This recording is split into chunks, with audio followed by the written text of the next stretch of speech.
Yo, yo, it's your boy Tony D, back in the mega shop, giving you that comic talk. We have, I may change it from mega tape to mega talk, maybe. I don't know. I'm flexible. We'll see how it goes as this whole thing progresses. But today I have Batman and Robin number 18, written by Phillip Kennedy Johnson, art by Javi Fernandez. The cover is by Javi as well. I dig the cover A's on this story arc. It's really good. Good hands. Totally dig the hands. So the cover A's are good. Look at that. The city. Batman looking down. Then you have the villain, Memento. Let's get into this bad boy. To kind of catch you up, everything's in disarray in Gotham.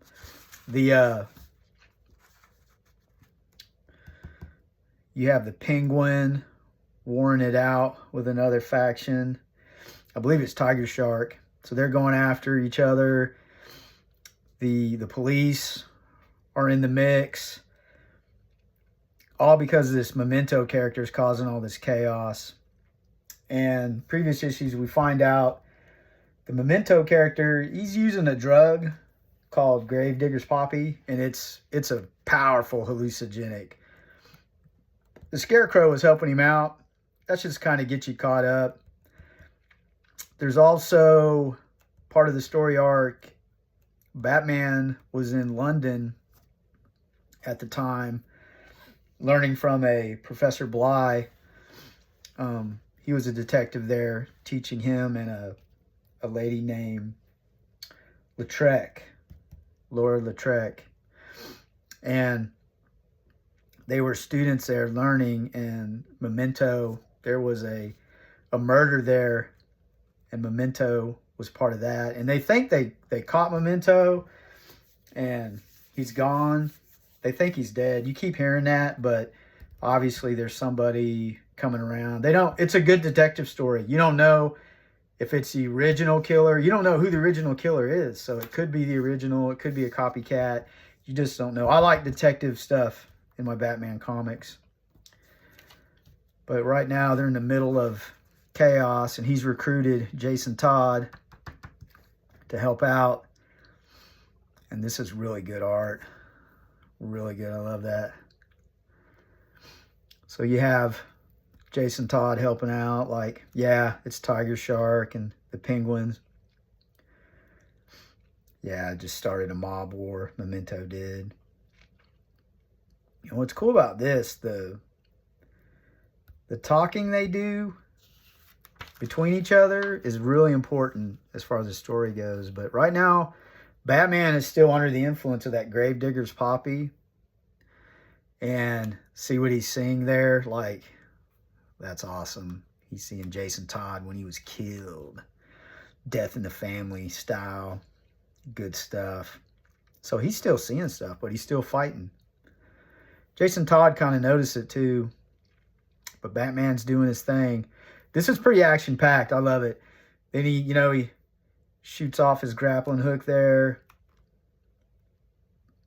He gets up into a building away from the police and all the insanity. And I love how he has these voice commands, voice of God, sequence gamma delta, shutting off all wireless devices where he's at. It's pretty good. And then they come in. The police are coming in to get him. I love it. And the police are trying to talk to him. Oh, Batman's talking to the police that they've trapped two big warring crews together. The police don't care. They're going to end the war tonight, but nah. I love what Batman says here.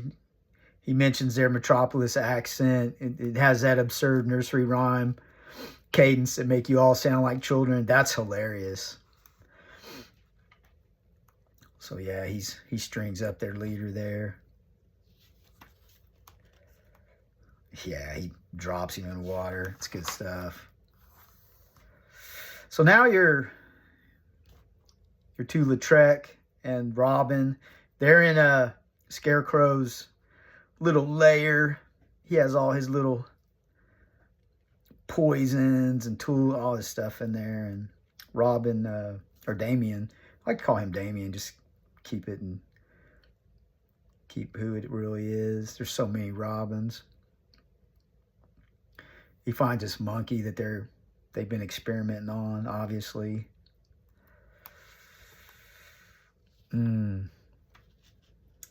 They have interactions too where Lautrec is mentioning to Damien that he's just too comfortable with violence and danger. Then we flip back to the action. Jason Todd's killing it. I like Jason Todd. He's cool. The Red Hood.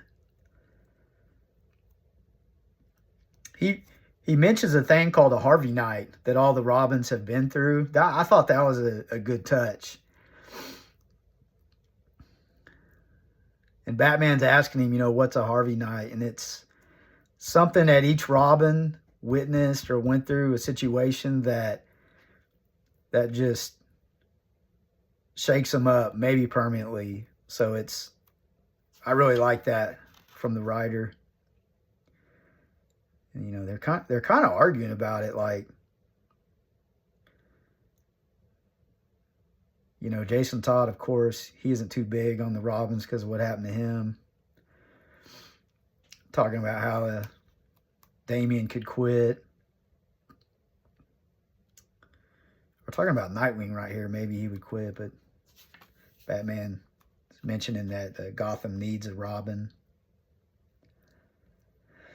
They start talking about Memento, like, did they catch him back in the day? It flips back to this scene in Scarecrow's lab.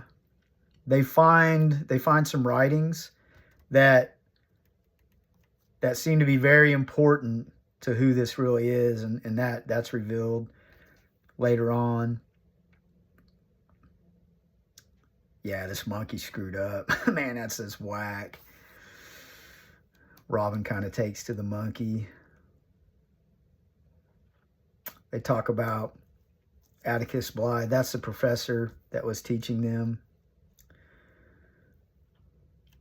And she's telling Damien that, Professor Blythe died. But, bam, another little hint. He was convicted of the Memento murders in London. Wow, this page is brilliant. I love it, tremendous. Great artwork, all the crazy. So he's obviously under the influence of that. I don't think he's not Memento, not at all. But he has that Gravedigger's Poppy inside him. I mean, just insane, bleeding, scribbling stuff. He was committed where he later died. And Batman mentions here, this is important, that he was there that night that the murders Memento committed were, that he was there at that power station. He mentions he saw other things. So Batman knows more than what's been given to us, which I love it. I love the mystery. I love reading a book where you try to figure things out. That's what makes comics like this great. And then Jason Todd's radio's going out. Then we're back to the laboratory, and they're still talking about some of the Batman being Batman's partner. There's kind of a push-pull there, like, don't do it, do it. Then somebody pushes this shelf over, and I really like how they portrayed this figure, just real shadowy, and it's really good composition as well. If you notice, it's whoever this is, they grab the paperwork they found. She drops it and they grab it. So that tells me there's something important there about who this really is. And I love the composition where it brings you up. There's a push-pull there. Really good stuff. Monkey ain't digging it. Monkey knows who it is. Check him out. He's like, yeah, whatever. We switch back. I love how they're switching back. It's good timing. He's talking, and this is really where things get critical with the talking on the radios, and you're fixing to find out why. Of course, Batman's under the influence, so there's something there. You know, he's saying Gotham needs him. You know, you say Gotham needs Robin. Damian, of course. And he's like, he doesn't give a about Gotham. Jason's telling him none of them cared. They just wanted him, Batman, to love them. Now, is he really saying that, or is Batman hallucinating that? I kind of had that feeling there. I don't think he's hallucinating. I think that's what he said. But then he has another Jason Todd hallucination that's horrible. It's amazing Batman can fight through stuff like that. I love Batman. So we're back into the laboratory. Good timing, like this back and forth. Sometimes it can get pretty crazy in a book. They do it really well here. So now Damian, he's on the same line as them, and he's hearing them talk. I mean, this gets pretty bad right here as far as the talking. Batman's talking about how damaged Damian is from being with the League of Assassins. And he's not sure he's over it. And Malik Bashar is a doctor in a hospital that he's working at. Yeah, he suspects he's in with the League of Shadows. And Damian's like, huh?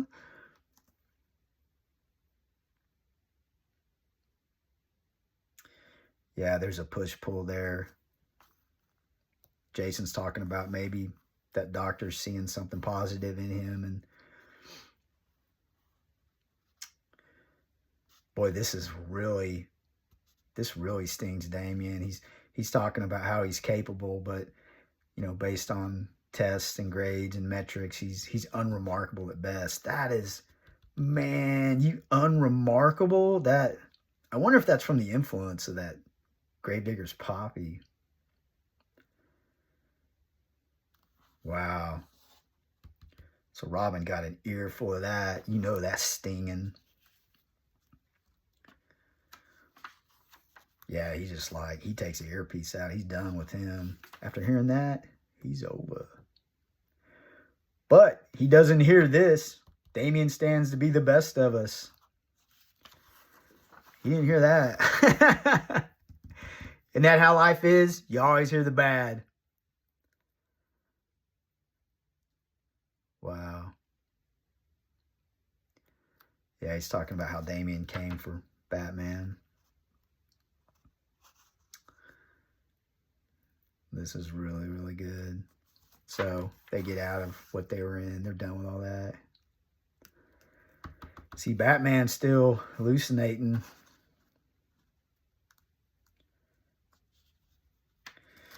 Yeah, and his name was Jack when he was in London, and Alfred's pretty much telling him, like, she's gonna figure out who you are. She's pretty sleuthy. So Damian comes in, and he tells Batman, hey, he's just going to catch Memento on his own. He doesn't need him. And he doesn't want to be Robin anymore. So, good story. Good detective story. I mean, you could jump in here if you wanted. It's that good. It's one of those, you could jump in, and you can work your way back if you really enjoy it. I do that quite a bit. Sometimes I don't get in on a first issue, and then I get a little niblet, and then I'm working my way back. And that's cool. You don't always have to be in the foreground jumping up on everything, but that's the beauty of comics.